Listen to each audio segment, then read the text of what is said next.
Going to sleep was never enjoyable for Jenny. Every day when the sun set and the nights drew in, she would be filled with complete and utter dread. She would stay awake until her eyes felt like paper cuts and she couldn't force them open any longer. She had tried sleeping pills, she had tried sleeping with the lights on. Nothing helped.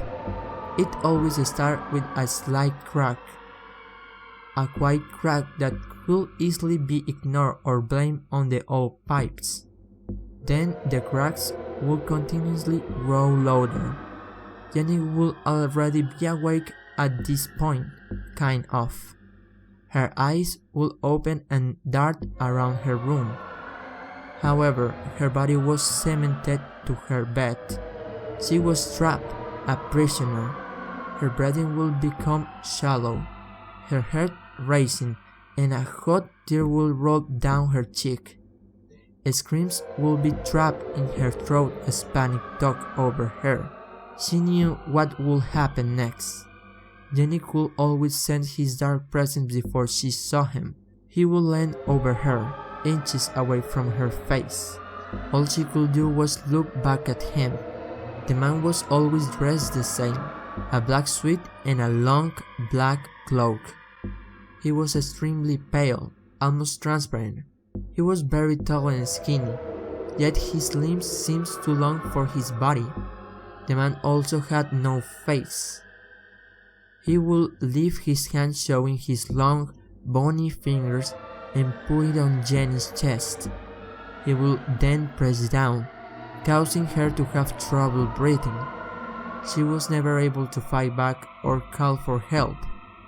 She just had to let the faceless man torture her every night and pray it would be over soon.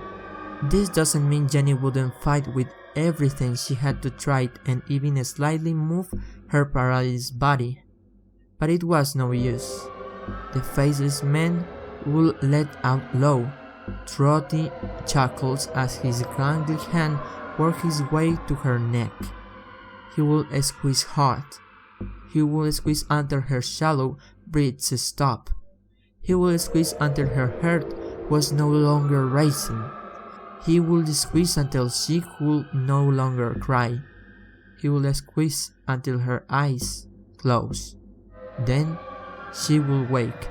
Jenny would dart up coughing and spluttering, the same as every night. She would cradle herself in her puddle of sweat, shaking vigorously, the same as every night. The faceless man was gone. Yet, this night something was different. She could feel the chill of the ice-cold winter air cutting through her.